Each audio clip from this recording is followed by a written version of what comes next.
நம்ம செரின் வீட்டு சாப்பாடில் இன்றைக்கி சூப்பரான ஒரு லஞ்ச் மெனு பண்ண போகிறோம். ரொம்ப ஈஸியாகவும் இருக்கும். அதே சமயத்தில் உங்கள் வீட்டில் இருக்கவங்க பூண்டு சாப்பிட மாட்டேன் அப்படின்னு சொன்னாங்கன்னா அவங்களுக்கு கண்டிப்பாக இந்த மெத்தடில் நீங்கள் பூண்டு குழம்பு செஞ்சு கொடுங்க. பூண்டு குழம்பு அப்படின்ற ஒரு ஃபீலிங்கே இல்லாமல் சாப்பிடுவாங்க. அந்த மாதிரியான ஒரு குழம்பு தான் இன்றைக்கி நம்ம செரின் வீட்டு சாப்பாடில் பண்ண போகிறோம். அதே போல் இது டெய்லி இது போல் லஞ்ச் மெனு வேணும் அப்படின்னு நினச்சிங்கன்னா நம்ம செரின் வீட்டு சாப்பாடு சேனலை சப்ஸ்கிரைப் பண்ணிவிட்டு பக்கத்தில் ஒரு பெல் ஐக்கான் இருக்கும். அந்த ஐக்கானை கிளிக் பண்ணிவிட்டு ஆல் அப்படின்னு சொல்லிட்டு ஒரு ஆப்ஷன் இருக்கும். அதை கிளிக் பண்ணி வச்சுக்கோங்க. அப்போ தான் நான் போடுற வீடியோவோட எல்லா நோட்டிஃபிகேஷனும் உங்களுக்கு வரும். Lunch menu, dinner menu, breakfast menu, அப்புறம் ஈவினிங் ஸ்நாக்ஸ் மெனு, இந்த மாதிரியெல்லாம் நம்ம சேனலில் போடுவோம். அதையே நீங்கள் தொடர்ந்து பார்க்கலாம். வாங்க பூண்டு குழம்பும் முட்டை பொரியலும் அப்புறம் சாப்பாடு எப்படி பண்ணலாம் அப்படிங்கிறத பார்க்கலாம். அதெல்லாம் பண்ணுறதுக்கு முன்னாடி முதல்ல என்னென்ன எடுத்து வச்சுருக்கேன் அப்படிங்கிறத பார்த்துட்டு அதுக்கப்புறமா சமையல் ஸ்டார்ட் பண்ணிக்கலாம். வெள்ளைப்பூண்டையும் உரித்து எடுத்து வச்சுருக்கேன். ஒரு 150 கிராம் வெள்ளைப்பூண்டு இருக்கும். இது கூட இவ்வளோ பூண்டு உங்களுக்கு போட முடியலைன்னா பாதி பூண்டும் பாதி வெங்காயமும் நீங்கள் இதில் சேர்த்துக்கலாம். நான் மொத்தமுமே வெள்ளைப்பூண்டு மட்டும் எடுத்திருக்கேன். அதுக்கு 3 தக்காளி எடுத்திருக்கேன். அப்புறம் முட்டை பொரியலுக்கு பார்த்திங்கன்னா 4 முட்டையும் 2 பெரிய வெங்காயம், பச்சை மிளகாய், புளி, எப்பயும் போல் அரிசி ஊற வச்சுருக்கேன். நீங்கள் வடிக்கிறதுனாலும் வடிச்சிக்கலாம். நான் இதுக்கு முன்னாடி ஒரு வீடியோவில் சொல்லியிருக்கேன் வடிக்கிறது எப்படி ஈஸியாக வடிக்கிறது அப்படின்னு சொல்லிட்டு. அது மாதிரி நீங்கள் செஞ்சுக்கலாம். இப்போ முதல்ல பூண்டு குழம்பு வச்சுக்கலாம். ரொம்ப ஈஸியான வேலை தான். குழம்பு தாளிக்கிறதுக்கு ஒரு பாத்திரம் வச்சுக்கலாம். குழம்பு தாளித்ததுக்கப்புறமா சாப்பாடு வடித்தோம்னா ரெண்டுமே குழம்பு வெந்து முடியறதுக்கும் சாதம் வேகிறதுக்கும் கரெக்டாக இருக்கும். ஸ்டவ் ஆன் பண்ணிக்கலாம்.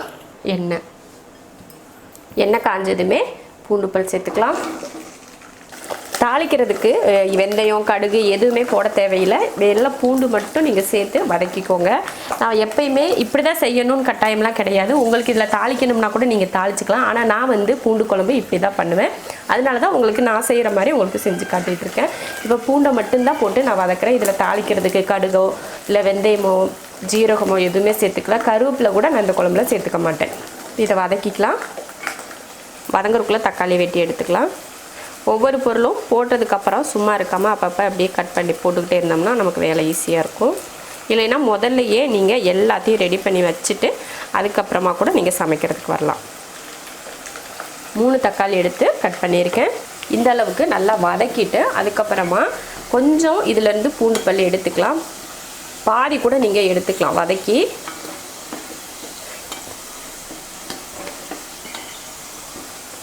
பாதி பூண்டு பல்ல நான் அரைக்கிறதுக்காக எடுத்திருக்கேன். இப்போ இதில் தக்காளி சேர்த்துடலாம்.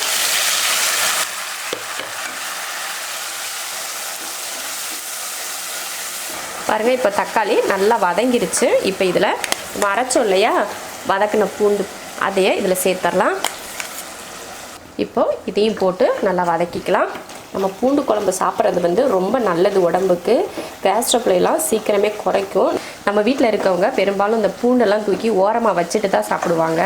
ஒரு சிலருக்கு பூண்டு ரொம்ப பிடிக்கும். ஒரு சிலருக்கு குழம்புல இருக்கிறதே ஓரமாக எடுத்து வச்சுட்டு சாப்பிடுவாங்க. அவங்களுக்காக இந்த மாதிரி நீங்கள் அரைச்சி போட்டுட்டிங்கன்னா அவங்களுக்கு நம்ம இதில் பூண்டு போட்டிருக்கோம் அப்படின்ற ஒரு ஃபீலிங்கே இல்லாமல் அவங்க பூண்டை மட்டும் அந்த இருக்கிற 1-2 பூண்டை மட்டும் தனியாக எடுத்துகிட்டு இந்த குழம்பை தாராளமாக ஊற்றி சாப்பிட்டுக்குவாங்க. அப்போ அவங்களுக்கு இந்த பூண்டு போட்டிருக்கோம் அப்படின்ற ஒரு இதே இருக்காது. அதுக்காக தான் நான் அரைச்சி குழம்புல சேர்த்துக்கிறேன். நம்ம வீட்டில் பார்த்திங்கன்னா தம்பியும் சரி பாப்பாவும் சரி பூண்டு சாப்பிடவே மாட்டாங்க. அதுக்காக தான் நான் இந்த மாதிரி ஒரு ஐடியா பண்ணி பூண்டை அரைச்சி இதுக்குள்ளே சேர்த்துட்டோம்னா அந்த ஹெல்த்தி அந்த பூண்டோட சத்து அவங்களுக்கு கிடைக்கும் இல்லையா, அதனால் நான் அரைச்சி இதில் சேர்த்துக்கிறேன் குழம்புக்கு. உங்கள் வீட்லேயும் யாரும் பூண்டெல்லாம் யாரும் சாப்பிட மாட்டாங்க அப்படின்ட்டு இருந்துச்சுன்னா இந்த மாதிரி அரைச்சிக்கோங்க. அரைச்சி நீங்கள் குழம்பு செஞ்சிட்டிங்கன்னா அவங்க பூண்டு சாப்பிட்ட மாதிரி ஆச்சு, குழம்பு அவங்க ருசித்து சாப்பிட்ட மாதிரியும் ஆச்சு.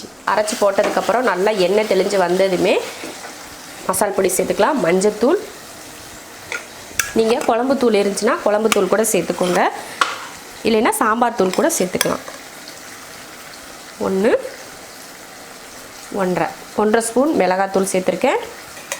மல்லித்தூள் சேர்த்துக்கலாம். 1 2 3 ஸ்பூன் மல்லித்தூள், 1/2 ஸ்பூன் மிளகாத்தூள் சேர்த்துருக்கேன். இதையும் எண்ணெயில் போட்டு வதக்கிடலாம். இந்த மாதிரி வதக்கிட்டு இதில் புளி சேர்த்துக்கலாம். ஒரு சின்ன நெல்லிக்காய் அளவுக்கு புளி எடுத்து கரைச்சேன். அதை இப்போ இதில் சேர்த்துக்கலாம்.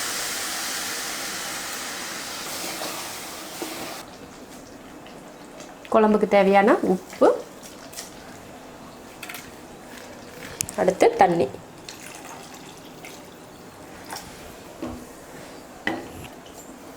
ஒரு 4 பேர் இருக்கிற ஃபேமிலிக்கு இந்த குழம்பு கரெக்டாக இருக்கும்.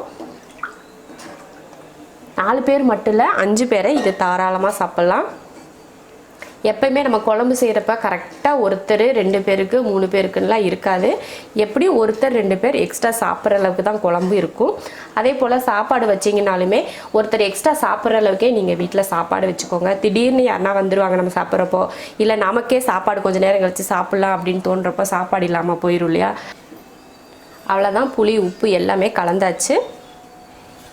இப்போ மூடி வச்சாலும் 4லேருந்து ஒரு 5 நிமிஷம் வரைக்கும் வேகட்டும். அதுக்கப்புறமா எடுத்து பார்த்துக்கலாம். அடுத்து சாப்பாடு வச்சிடலாம்.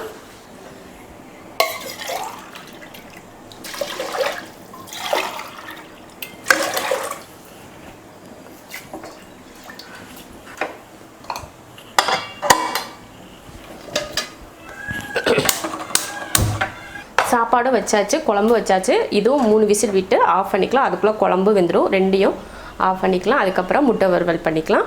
அதுக்குள்ளே முட்டைக்கு தேவையான வெங்காயம்லாம் கட் பண்ணி எடுத்துக்கலாம். 4 முட்டைக்கு 2 வெங்காயம் எடுத்திருக்கேன் நான். உங்களுக்கு அதில் 1 வெங்காயம் போட்டால் போதும். முட்டை அதிகமாகவும் வெங்காயம் கம்மியாக இருந்தால் போதும்னா நீங்கள் வந்து வெங்காயத்தை கம்மி பண்ணிக்கோங்க. நம்ம பொரியலுக்கெல்லாம் எப்பயுமே வெட்டுவோம் இல்லையா வெங்காயம், அந்த மாதிரி வெட்டிக்கோங்க.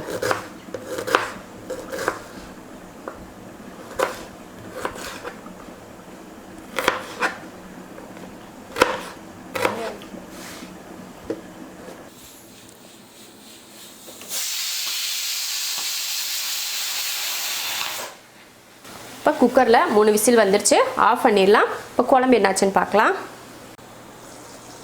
சூப்பராக ரெடி ஆயிடுச்சு. நீங்கள் நார்மலாக வெறும் பூண்டை மட்டும் போட்டு அப்படியே குழம்பு செய்கிறத விட இந்த குழம்பு அந்த பூண்டு மணத்தோட சூப்பராக இருக்கும். நல்லா கெட்டி சேர்ந்து சூப்பராக வந்திருக்கு பாருங்கள். இப்போ குழம்பையும் ஆஃப் பண்ணிடலாம். அவ்வளோதான், ஆஃப் பண்ணியாச்சு. இது 4லேருந்து 5 பேர் வரைக்கும் தாராளமாக சாப்பிட்லாம்.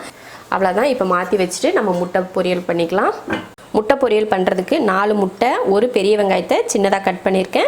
அப்புறம் பச்சை மிளகாய் 2, மல்லித்தலை கருவேப்பிலை எடுத்திருக்கேன். மிளகாய் வந்து உங்கள் காரத்தை பொறுத்து நீங்கள் சேர்த்துக்கலாம். கிண்ணத்தில் மாற்றிக்கலாம் முட்டையெல்லாம். வெங்காயம், பச்சை மிளகாய், கருவேப்பிலை எல்லாத்தையும் ஒன்றா சேர்த்துக்கோங்க. இந்த வெங்காயம் வந்து ஒன்றோட ஒன்று ஒட்டிக்கிட்டு இருக்கும், அதனால் நீங்கள் இந்த கை வச்சு நல்லா இப்படி கூட கலந்து விட்டுக்கோங்க. இப்போ இதில் 4 முட்டை சேர்த்துட்றேன். தேவையான உப்பு. இப்போ இதை அடிச்சுக்கலாம். இந்த மாதிரி எதுக்காக நான் இப்படி தனியாக போட்டு அடிச்சுட்டு ஊற்றுறேன் அப்படின்னா, நீங்கள் வந்து கலக்கிறப்போ இந்த வெங்காயம் தனியாக அது இதுவும் தனித்தனியாக போயிடும் இல்லையா. இந்த மாதிரி நீங்கள் மொத்தமாக கலந்துட்டு ஆம்லேட் கலந்த மாதிரி கலந்துட்டு நீங்கள் சட்டியில் ஊற்றிட்டு கரண்டி வச்சு கலர்னிங்கன்னா நல்லா அந்த முட்டையோட வெங்காயம்லாம் கலந்து இருக்கும். அதுக்காக தான் நான் இப்படி பண்ணுறேன். இது கூட நீங்கள் மிளகுத்தூள் கூட சேர்த்துக்கலாம். அவ்வளோதான். இப்போ இதை வறுத்தெடுத்துக்கலாம். முட்டை வறுக்கிறதுக்கு எண்ணெய் ஊற்றிக்கலாம். எண்ணெய் காஞ்சதுமே நம்ம முட்டையை ஊற்றிடலாம். ஊற்றிட்டு அப்படியே விட்டுறாமல் கலந்து விடுங்க.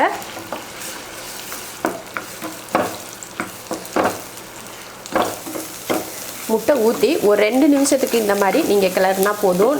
முட்டையை போட்டு ரொம்ப நேரமாக நீங்கள் கிளறிக்கிட்டே இருக்கக்கூடாது, அது வந்து ரொம்ப ஹார்டாயிரும். இந்த மாதிரி ஒரு நிமிஷம் இல்லைன்னா 2 நிமிஷத்துக்கு இந்த மாதிரி வேக வச்சிங்கன்னா போதும். அந்த பச்சை போகிற வரைக்கும் வேக வச்சுக்கிட்டிங்கனாலே போதும். அப்போ தான் முட்டை வந்து சாஃப்டாக இருக்கும். இப்போ அடுப்பை ஆஃப் பண்ணிடலாம். முட்டை பொரியலும் ரெடி ஆயிடுச்சு.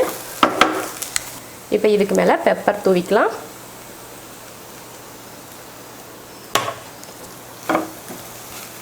அடுப்பை ஆஃப் பண்ணதுக்கப்புறம் கொஞ்சம் மிளகுத்தூள் தூவி அதையும் கிளறி விட்டாச்சு. முட்டை பொரியல் ரெடி ஆயிடுச்சு. நான் ஏன் முட்டை பொரியல் பண்ணேன் அப்படின்னா, நம்ம காரக்குழம்புக்கு இந்த மாதிரி பொரியல் பண்ணிக்கிட்டோம்னா நல்லாயிருக்கும். இந்த மாதிரி பொடி மாஸ் இந்த மாதிரிலாம் பண்ண கரம் மசாலா, இஞ்சி பூண்டு பேஸ்ட்டெல்லாம் போட்டு பொடி மாஸ் பண்ணுவோம் இல்லையா, அது வந்து இந்த பருப்பு குழம்பு, சாம்பார், கீரை இந்த மாதிரி செஞ்சோம்னா அதுக்கு அது நல்லாயிருக்கும். இது வந்து நம்ம காரக்குழம்பு தானே செஞ்சுருக்கோம், அதனால இந்த மாதிரி பொரியல் நல்லாயிருக்கும். இன்னொரு நாளைக்கு நான் கீரையோ பருப்பு குழம்போ இல்லை மற்ற சாம்பார் எதுனா பண்ணால் அந்த மாதிரி பொடி மாஸ் பண்ணி வீடியோ போடுறேன். இப்போ இந்த பொரியல் ரெடி ஆயிடுச்சு. சாப்பாடு, குழம்பு, முட்டை பொரியல் மூணுமே ரெடி ஆயிடுச்சு. சாப்பாடு, பூண்டு குழம்பு, அப்புறம் முட்டை பொரியல் ரெடி ஆயிடுச்சு. இதே போல் லஞ்ச் மெனு நீங்களும் செஞ்சு பார்த்துட்டு எப்படி இருக்குன்னு சொல்லிட்டு கமெண்ட்டில் சொல்லுங்கள். அதே போல் நம்ம ஷெரின் வீட்டு சாப்பாடு சேனலை உங்கள் சொந்தக்காரங்களுக்கோ இல்லை ஃப்ரெண்ட்ஸோ யாருக்கோ ஷேர் பண்ணணும்னு நினச்சிங்கன்னா மறக்காமல் ஷேர் பண்ணி விட்டுட்டு அவங்களையும் சப்ஸ்கிரைப் பண்ண சொல்லுங்கள். பிடிச்சிருந்தா சப்ஸ்கிரைப் பண்ண சொல்லுங்கள். இல்லைன்னா வேணாம், நம்ம வற்புறுத்தியெல்லாம் சப்ஸ்கிரைப் பண்ண சொல்ல வேண்டாம். உங்களுக்குமே பிடிச்சா சப்ஸ்கிரைப் பண்ணிவிட்டு பெல் ஐக்கானை கிளிக் பண்ணி வச்சுக்கோங்க.